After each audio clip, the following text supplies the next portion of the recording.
podría usar esta imagen para un poco retomar lo que ya hemos visto, porque vimos estructuras del aparato digestivo, órganos del aparato digestivo ubicados en la cabeza, otras también en el cuello, lógicamente. Este tubo, en definitiva, es un tubo que sufre determinadas dilataciones y constricciones y que comienza a nivel de los labios y termina en el ano, en la abertura, ¿no es cierto?, anal. Y este conducto va recorriendo de punta a punta básicamente todo el animal. Entonces estuvimos viendo estructuras del aparato digestivo en la cabeza, después se hizo un seguimiento de lo que era el esófago en su porción cervical, con sus relaciones anatómicas, con las estructuras que lo iban acompañando. Después, de nuevo, se mostró, o por lo menos se mencionó, el esófago en la porción torácica, ¿no es cierto?, que pasa por el mediastino, las tres partes del mediastino, la parte craneal, la parte media y la parte caudal, en relación estrecha a la base del corazón, también aparte del recorrido de la tráquea, ¿no es cierto? Y este esófago va a posteriormente pasar por un orificio que tiene el diafragma, el hiato esofágico, una perforación que tiene el diafragma, que deja pasar desde el tórax al abdomen el esófago, acompañado por unos componentes nerviosos muy interesantes que se llaman troncos vagales. No sé si lo alcanzaron, porque yo por ahí hace algunas clases que no estoy participando, pero no sé si lo alcanzaron a ver, los troncos vagales. ¿Sí? ¿Lo vieron eso? ¿Cómo se forman los troncos vagales? Que son, en definitiva, ramificaciones del vago, muy importante, un nervio craneano muy importante, componente del sistema autónomo, parasimpático, y entonces esos troncos vagales van a pasar también por el hiato esofágico, por la abertura que tiene el diafragma, pasa el esófago y pasan entonces estos troncos vagales desde el tórax hacia el abdomen, porque esos troncos vagales, esos nervios, después se van a combinar con otras fibras nerviosas del sistema simpático, y eso va a permitir controlar las funciones de una gran parte de las vísceras abdominales. ¿Sí? Las vísceras, eso seguramente ustedes ya lo conocen y lo hemos visto en la anatomía 1, pero todo lo que es autónomo o autonómico está, digamos, de lo que corresponde al sistema nervioso, que se encarga de controlar vísceras, todo lo que es el tejido glandular, lo que tiene músculo liso, bueno, el corazón, que es un músculo, una víscera bastante particular, que tiene un músculo estriado bastante particular. Entonces, esta parte del nervio vago, los troncos vagales, pasan junto con el esófago hacia la cavidad abdominal. Y ahí se van a combinar con componentes simpáticos, Entonces ahí tenemos ya los dos componentes claves que son para el funcionamiento, ¿no es cierto?, para el control de las vísceras. Por un lado el vago, con sus troncos, digamos, los troncos vagales, que es la parte parasimpática, y por otro lado toda una cadena de ganglios y cordones nerviosos que corresponden, plexos que corresponden al simpático. Entonces eso permite, ¿no es cierto?, regular el funcionamiento de una gran parte de las vísceras abdominales, no todas, ¿sí? No todas, porque hay una porción donde no llega el vago no es que llega a todas las vísceras, sino que hay una parte donde no alcanza, pero es un territorio bastante interesante. Bueno, entonces, el esófago va a tener un recorrido, un tránsito también abdominal. Tiene un tránsito en la región del cuello, una parte cervical, una parte torácica, una parte abdominal, que varían su longitud dependiendo de las especies. Algunos, sobre todo los rumiantes, que vamos a tener una clase particular para hablar del digestivo de los rumiantes, tienen una parte abdominal de ese esófago realmente muy, muy pequeña, muy chiquitita. Pero otros sí se reconocen una porción un poco más extensa, como puede ser, por ejemplo, los carnívoros o el caballo. Entonces tenemos tres partes de este conducto, que es el esófago, y que va a desembocar en una dilatación que todo el mundo conoce, que es el estómago, ¿sí? Que es un órgano de reserva, un reservorio de alimento, que tiene una forma particular, un tamaño que es también bastante variable, inclusive dentro de cada especie, ¿no es cierto? Sobre todo los carnívoros, porque hay muchas razas de perro y demás, pero bueno, es un órgano de almacenamiento donde ahí comienza ocurrir ya un poco la digestión más bien química y enzimática debido a la producción de ácido que hay normalmente dentro del estómago y algunas enzimas que se liberan, ¿no?, ahí adentro. Entonces, bueno, ese huevo que llegó ahí adentro se va a empezar a degradar, ya viene, lógicamente, ya viene mezclado con saliva, ya viene triturado, porque pasó por la acción mecánica de lo que son el aparato masticatorio, entonces ya fue procesado mecánicamente y ahora llega a un lugar donde empieza a ser procesado de manera más química o de manera más enzimática, ¿no? Ahí es lo que vamos a estar viendo un poquito, el estómago, cómo se lo clasifica de acuerdo a las especies. Bueno, nos vamos a primero basar en la anatomía del estómago de los carnívoros, que es la más simple, inclusive también el intestino. Lo más simple es entender primero el intestino de los carnívoros, y después vamos a ir viendo otras especies para comparar y ver que hay diferencias, ¿no es cierto?, tanto de formas, de tamaño, de disposiciones, y bueno, eso es parte también de estudiar la anatomía veterinaria, porque es comparada, tenemos que ir viendo diferentes especies.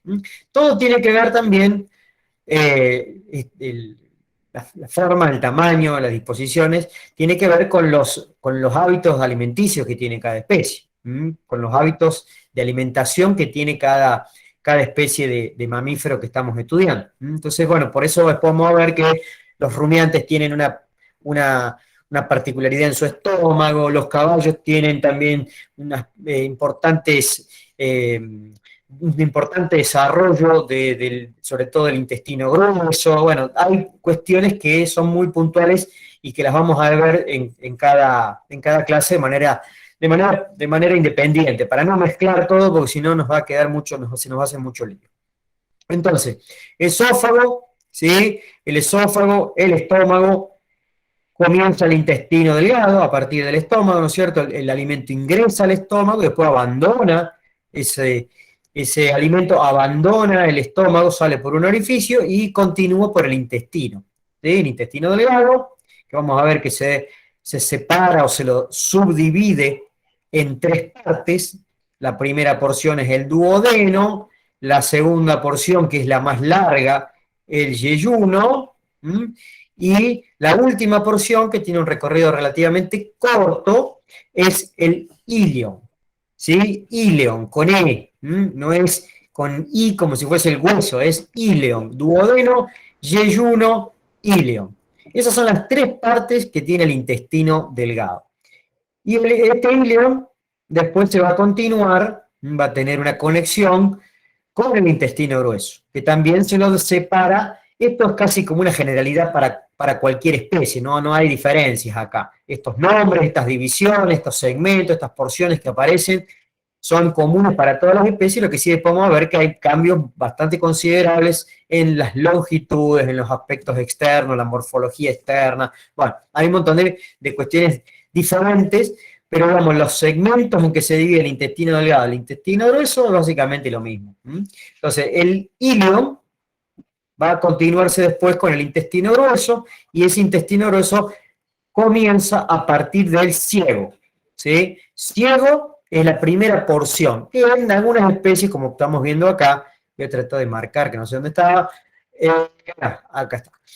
El ciego, que en el caso de los carnívoros es realmente insignificante, es una partecita muy pequeña, es un segmento del intestino grueso muy poco desarrollado. Esa es también una particularidad de estos animales. Pero si lo comparamos después con otros animales, como pasa por ejemplo en el caballo, el ciego adquiere características que son totalmente diferentes, ¿sí? Tienen un tamaño, una capacidad y un volumen y un aspecto totalmente distinto a lo que pasa con los carnívoros. Eso tiene que ver, como decía hace un ratito, con los hábitos de alimentación. Estos son carnívoros y los otros son herbívoros, ¿sí? Herbívoros estrictos. Entonces, bueno, pero en definitiva, las partes son las mismas. Primero está el ciego, la primera porción del intestino grueso, después sigue el colon. El colon también le vamos a hacer una subdivisión, vamos a subdividirlo. Primero hay un colon ascendente, un colon transverso que cruza de lado a lado, transverso cruza de la derecha hacia la izquierda, Y la última porción de ese colon es el colon descendente, ¿sí? Colon descendente, que se va a continuar después a nivel de la pelvis, de la cavidad pélvica, con el recto. Y termina en el ano, ¿sí? En el ano. Bueno, eso sería el recorrido que hace todo este tubo o canal alimenticio, como puede aparecer también en algunos libros, este tubo digestivo, que tiene algunas dilataciones, que algunos lugares son más estrechos, que algunos lugares son más largos, que pueden ser más flexuosos, bueno, tienen ciertas, ¿no es cierto?, particularidades cada uno de estos segmentos. Hoy vamos a estar viendo principalmente, vamos a ver lo que sería la clasificación de los estómagos, ¿sí?, de las especies, cómo se clasifica el estómago de las distintas especies. Vamos a ver una descripción básica, muy general de lo que sería el estómago, principalmente de los carnívoros, que es el estómago más simplificado. Y también vamos a intentar hablar un poco de lo que sería dos glándulas anexas que tiene el aparato digestivo, que están ubicadas justamente en el abdomen, ya estamos dentro de la cavidad abdominal, que uno de ellos es el hígado, que es la glándula más grande del cuerpo, que cumple numerosísimas funciones, y ustedes seguramente algunas habrán visto ya en química, por ejemplo, algunos procesos metabólicos habrán visto a nivel del hígado. Bueno, cumplen muchas funciones el hígado, lo van a estudiar a lo largo de toda la carrera de distintos aspectos, ¿sí? Profe, y también, sí. ¿Podría repetir la división en el intestino delgado? Sí, el intestino delgado se divide en 3 segmentos, que es uno a continuación del otro, ¿no es cierto? La primera porción es el duodeno. Después vamos a ver que el duodeno también lo podemos subdividir en porciones, pero para hacerlo simple. Primero está el duodeno, ¿sí?, que es un segmento relativamente corto y bastante fijo. Ustedes seguramente vieron con Maximiliano, con el profe Maximiliano, vieron que dentro de la cavidad abdominal, tapizando las paredes del abdomen y también revistiendo las vísceras, hay una membrana serosa. ¿Recuerdan cómo se llamaba esa membrana serosa? Que reviste toda la cavidad abdominal, que envuelve... ¿Eh? ¿Pleura era? La pleura es una serosa, pero no es de la cavidad abdominal. ¿A dónde está la pleura? El peritoneo. Ahora me gusta. Es el peritoneo, exactamente. ¿Sí? La pleura está bien, es una serosa, pero es de la cavidad torácica. El pericardio también hay una parte que es seroso y también es de la cavidad torácica. Y el peritoneo es de la cavidad abdominal y también de la pélvica. La cavidad pélvica, los órganos que están incluidos, las partes finales de algunos sistemas que están incluidos en la cavidad pélvica, tienen un revestimiento peritoneal. No completamente, pero digamos, el peritoneo también ingresa a la cavidad pélvica, ¿no es cierto? Y sirve para sujetar algunas vísceras, para permitir la llegada de vasos sanguíneos, de nervios, porque adentro del abdomen, y eso es algo que no lo podemos reemplazar nunca con la parte virtual, si ustedes, o si tuviéramos la oportunidad de hacer la práctica, ustedes van a ver que no hay vasos sanguíneos sueltos dentro de la cavidad abdominal, ni nervios que estén así pasando como si nada dentro de la cavidad abdominal, porque van todos metidos dentro de pliegues de peritoneo, ¿sí? Van envueltos esos vasos, arterias, venas, linfáticos, nervios, todos van hasta llegar a su destino, hacia la víscera que le corresponde, van recubiertos, tapizados por pliegues de peritoneo, que colectivamente se denominan mesos, ¿sí? Los pliegues que hace el peritoneo son, digamos, tienen 3 nombres diferentes, pero son básicamente muy similares. Por un lado están los mesos, ¿sí?, que sirven para que no solamente sujetar las vísceras, sino que también sirven para que lleguen los vasos sanguíneos, los nervios, los linfáticos. También están los que se llaman ligamentos peritoneales, que en definitiva son pliegues de peritoneo, pero que en general porque hay algunas excepciones, como siempre, tienen poca cantidad de vasos sanguíneos y de nervios, son más bien para conectar vísceras vecinas o para sostener vísceras a las paredes, también son pliegues de peritoneo. Y por otro lado, los omentos. Omentos. Antiguamente se llamaban epiplón. El epiplón mayor, el epiplón, bueno, antiguamente se llamaban así. Hoy en día se hablan de aumento. El aumento mayor y el aumento menor. Son pliegues también de peritoneo que también hay tránsito de algunos vasos sanguíneos, ¿no es cierto? Pero bueno, por eso digo que son bastante similares estas tres categorías de pliegues, ¿sí? Son pliegues de peritoneo, son dobles pliegues, pliegues que tenemos dos láminas adheridas y que entre medio de esas dobles láminas están los vasos sanguíneos, los nervios, los linfáticos, y de esa manera es como vamos a encontrar estas estructuras dentro de la cavidad abdominal. Profe, disculpe, una Profe. pregunta. Sí. El intestino grueso, en el colon, había dicho la parte ascendente, transversa y descendente. ¿Se ve acá? Sí, la podemos llegar a mostrar, lo que pasa es que es medio difícil en esta imagen, pero bueno, la primera parte, ¿sí?, que comienza como una continuación del ciego, es el colon ascendente, que en realidad no es que suba, porque uno piensa en ese nombre, ascendente, me da la idea como que va para arriba, en realidad se va hacia craneal, se va hacia craneal. Esos términos un poco están traídos de la anatomía del humano. La anatomía nuestra, sí, tenemos una parte del colon que está a la derecha del plano medio y que sube, que va hacia arriba, va como trepando, ¿no es cierto?, por la parte derecha de la cavidad abdominal y se llama colon ascendente. Bueno, en el caso de los animales no hay un verdadero ascenso, ¿no? Es que más bien se van hacia craneal, ese tramo se va hacia adelante, a la derecha del plano medio y a craneal. A la derecha llega el plano medio en el caso del perro, puntualmente. Después, cuando veamos el caso del equino, que ahí nos vamos a detener un rato largo, en el intestino principalmente, y sobre todo en el intestino grueso, vamos a ver que el colon ascendente, ¿sí?, no ocupa solamente la derecha, como pasa en el perro. El colon ascendente del caballo va a ocupar la derecha, va a ocupar la izquierda, va a ocupar a ventral, va a ocupar a dorsal. Es realmente terriblemente grande. Es un tramo del intestino que está doblemente plegado sobre sí mismo, que son prácticamente 4 metros de largo que están plegados para poder entrar dentro de esta cavidad, ¿no es cierto? Y por la longitud que tiene el caballo, ¿no? Pero son 4 metros que están plegados y ocupan partes derechas, partes izquierdas, están más abajo, hay más arriba.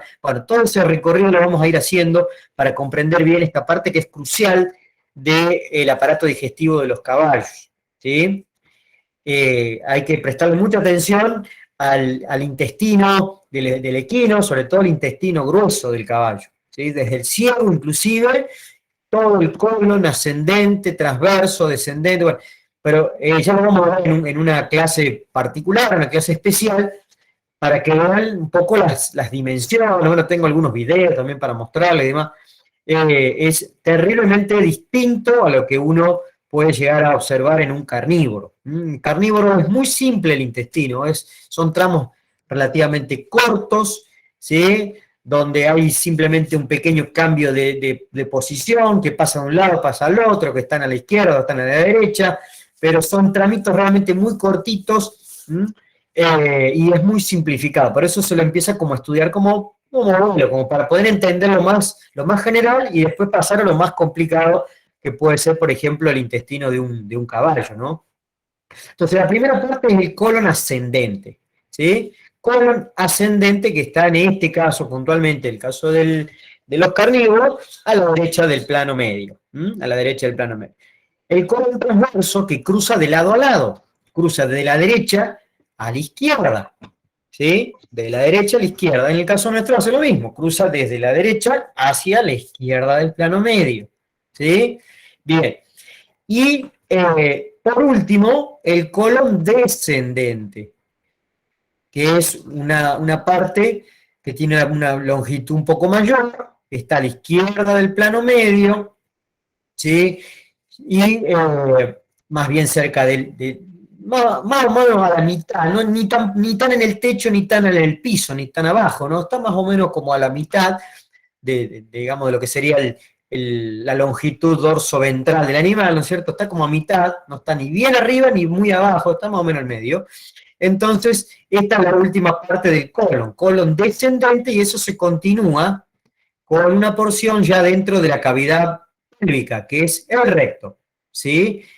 El colon descendente, recto, que está dentro de la cavidad pélvica, donde hay una dilatación, se llama ampolla rectal, esa parte dilatada, y después tenemos el orificio anal, ¿sí? El ano, básicamente, donde hay una serie de músculos en forma de esfínter, ¿sí? Hay uno interno y uno externo, que tienen distinta composición, uno de músculo liso, otro de músculo estriado, bueno, eso es ya la terminación, ¿no? Que eso lo conecta con el exterior, y la parte ya más cutánea, digamos, que tiene este sistema digestivo.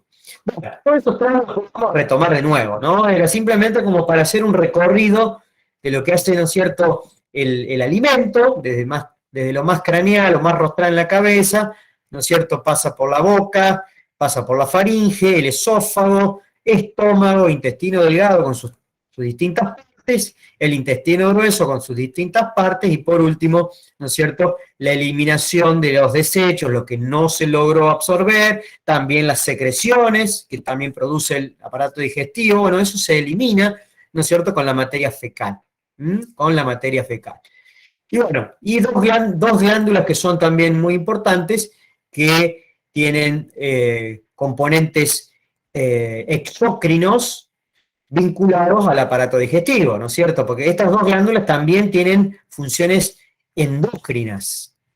La producción, por ejemplo, de hormonas, para decir algo, ¿no? El páncreas, todo el mundo debe saber que produce insulina. Bueno, y la insulina no tiene nada que ver con la parte digestiva en sí, pero el páncreas y el hígado vuelcan sus secreciones a través de conductos, son glándulas anexas, así como vimos que hay glándulas anexas en la cabeza o en el límite de cabeza y cuello, que son las glándulas salivales. Bueno, el hígado y el páncreas tienen una porción, ¿no es cierto?, exócrina, así se denomina, porque la bilis que produce el hígado y las enzimas digestivas que produce el páncreas, se vuelcan a través de conductos en la primera parte del duodeno, la primera porción del duodeno, que es el primer segmento del intestino delgado. Ahí vuelcan sus secreciones, tanto el hígado como el páncreas, y eso lógicamente colabora con la degradación enzimática del alimento. Una vez que pasó por el estómago, que sufrió cierto ataque químico por la acidez propia del estómago y demás, ese alimento ingresa dentro del intestino y ahí sigue siendo desdoblado de forma enzimática, gracias a las enzimas que produce el páncreas, a lo que provoca también el jugo biliar, digamos, la bilis que fabrica el hígado, más todas las enzimas que se producen también a nivel del propio intestino. Entonces, la idea es que esas macromoléculas se hagan lo más chiquitita posible, se haga más simple cada molécula, ya sea proteínas, hidratos de carbono, lípidos y demás, para que puedan ser absorbidos a través de la pared del intestino. Donde ocurre la mayor absorción es principalmente acá, en el yeyuno, que es el tramo más largo del intestino delgado, es un tramo relativamente extenso comparándolo con otros tramos del intestino delgado, y tiene todas flexuosidades, digamos, flexuoso, a su vez internamente, eso ya lo van a estar viendo, tiene también toda una membrana mucosa, ¿no es cierto?, toda plegada, hay vellosidades, hay microvellosidades, entonces todo eso lo que hace es que vaya muy lento ahí adentro y permita darle tiempo suficiente para poder aprovechar todo eso, para poder absorber todo lo que sea necesario, ¿no? Bueno, y todo lo que no se logra absorber, todo lo que sobra, más secreciones también que se producen naturalmente dentro del tubo digestivo, ¿no es cierto?, van a finalmente empezar a formar lo que sería la materia fecal, donde se eliminan todos los remanentes que no se lograron absorber, todo lo que excedió la capacidad de absorción, más todas las secreciones, o algunas secreciones que produce naturalmente el tubo digestivo. Bien, bueno, no vamos entonces a mencionar todo otra vez porque sería terriblemente tedioso. Entonces nos vamos a ir derecho a la clasificación del estómago, ¿sí? ¿Se ve ahí cómo se clasifica? Y esto por ahí entramos un poco en discusión algunas asignaturas de años posteriores, sobre todo cuando empezamos a hablar de los rumiantes, ¿no? Ahí es donde empieza el mayor conflicto, cuando empezamos a hablar de los rumiantes y después ustedes empiezan a cursar fisiología o empiezan a cursar otras materias, empiezan a escuchar algunos términos que nos empiezan a confundir porque lo habíamos estudiado en anatomía de una forma y después en fisiología nos mencionan de otra.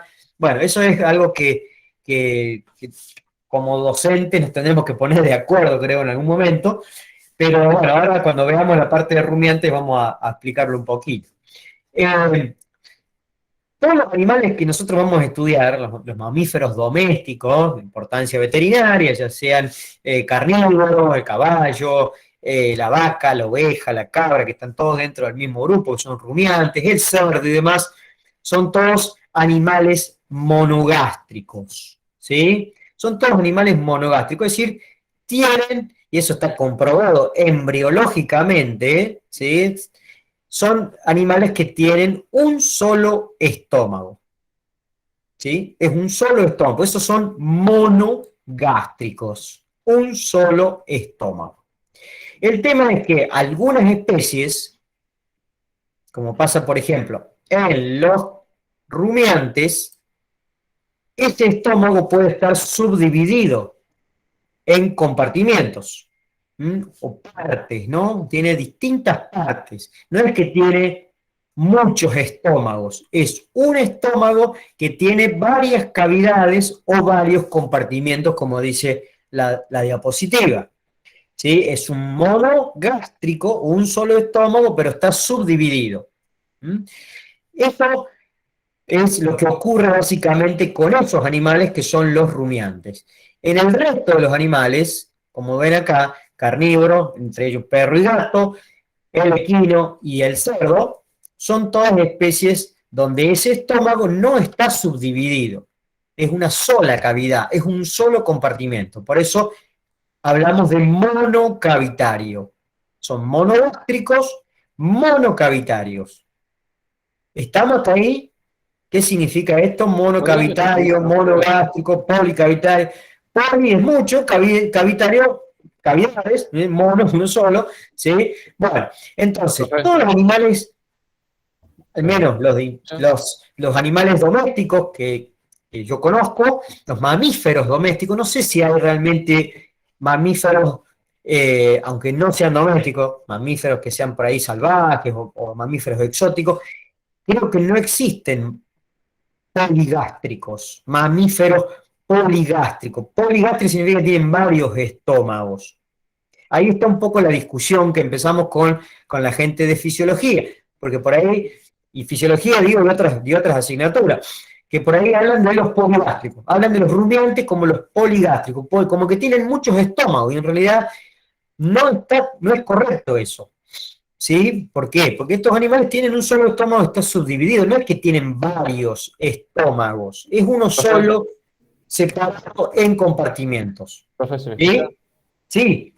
Una pregunta, ¿a qué se refiere con monocavitario compuesto? Que sería el Ahora equino y vamos porcino. a explicar eso, ¿sí? Ahora vamos a explicar. Entonces, bueno, ahí va esa cuestión conflictiva cuando empiezan a cursar otras asignaturas, donde nos hablan de los poligástricos, no son poligástricos, son monogástricos, pero son policavitarios. ¿Sí?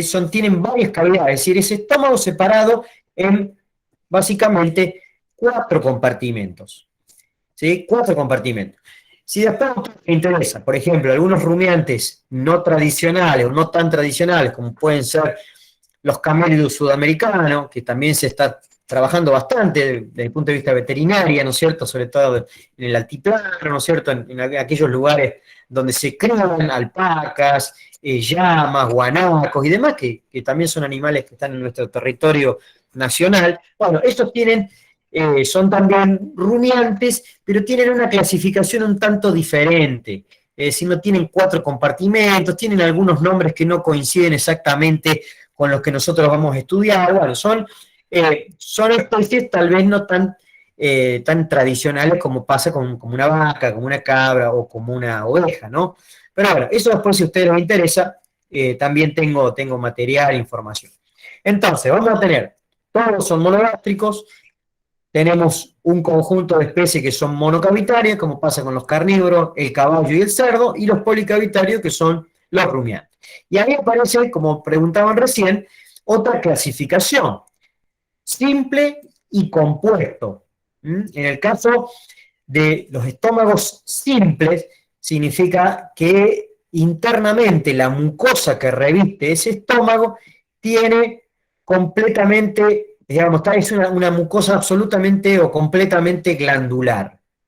¿Sí? Todo revestido por una mucosa llena de glándulas. Glándulas que las van a estudiar ustedes en histología y van a ver un poco también las funciones que cumplen esas glándulas. Algunas producen moco, otras producen pepsina, otras producen ácido clorhídrico, otras producen otro tipo de secreción. Pero es todo un revestimiento de una membrana interna, mucosa, completamente glandular. ¿Sí? Todo con glándulas, igual el estómago que tenemos nosotros. El humano básicamente tiene un estómago típico de un carnívoro. Tiene el estómago típico de un carnívoro. Somos monogástricos, somos monocavitarios, no tenemos subdivisión, y además todo el estómago, de punta a punta, desde el orificio de entrada hasta el orificio de salida, es absolutamente glandular. ¿Sí? Todo revestido con una mucosa llena de glándulas. ¿Sí? Bueno, por otro lado, hay algunas especies donde se distingue una mucosa con glándulas y una mucosa sin glándulas. Como pasa, por ejemplo, donde es más fácil de identificar, es en el caso del caballo.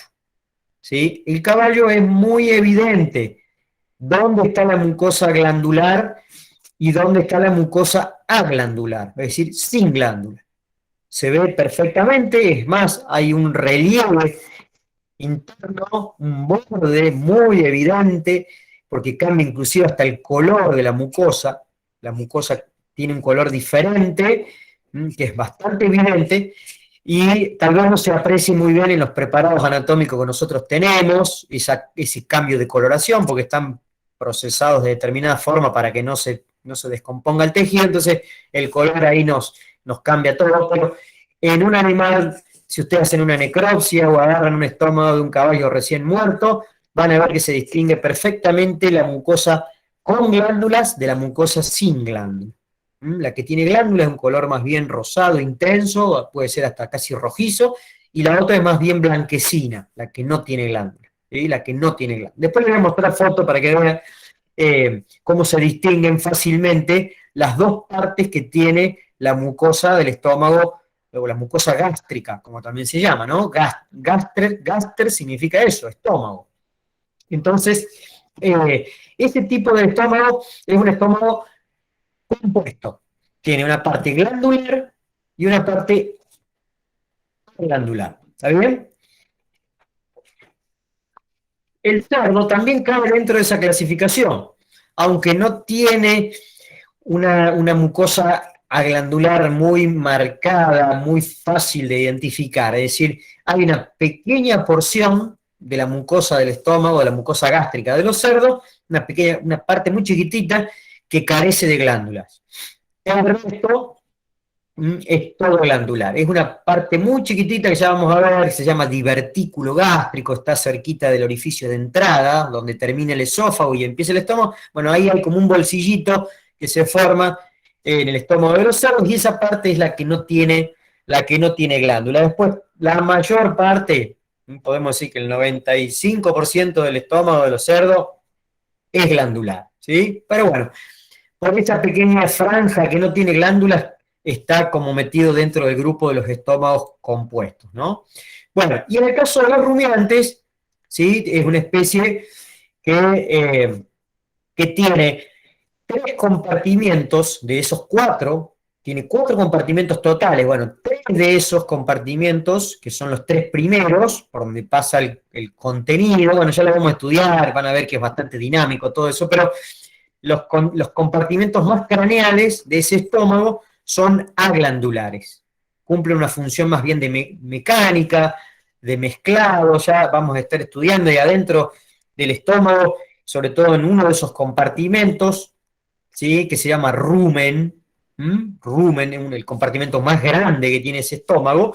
Bueno, justamente en el rumen, ahí donde hay una enorme población de microorganismos.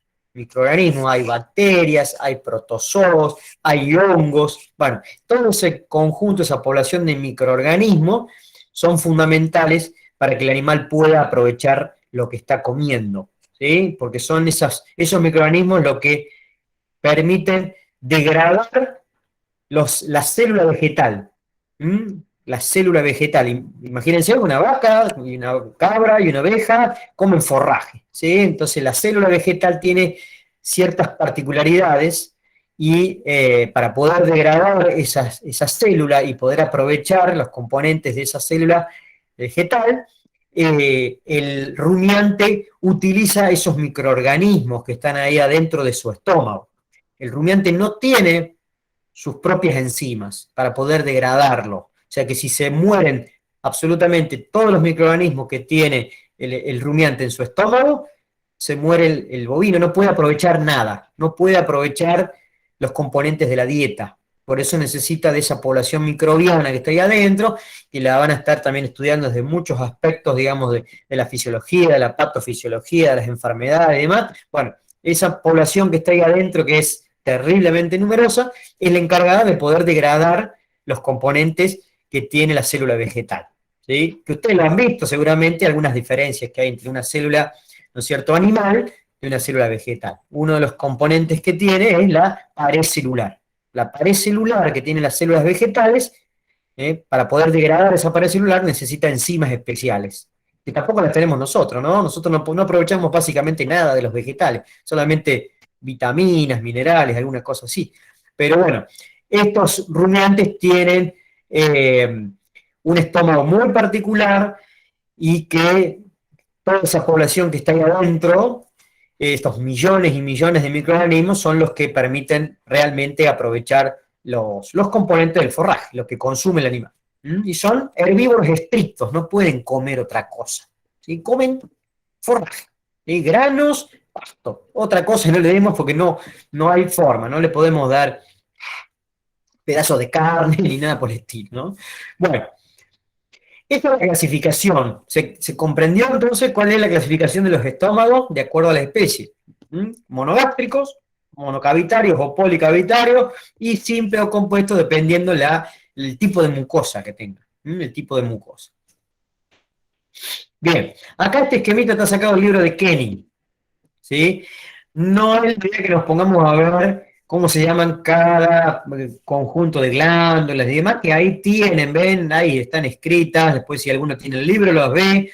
Esto lo van a estudiar en histología, no nos vamos a detener en esa cuestión, porque en histología es donde uno empieza a ver, y también en fisiología empieza a ver los distintos grupos o categorías de glándulas, qué es lo que producen, para qué sirven y demás. Entonces no lo vamos a meter en esa cuestión más microscópica.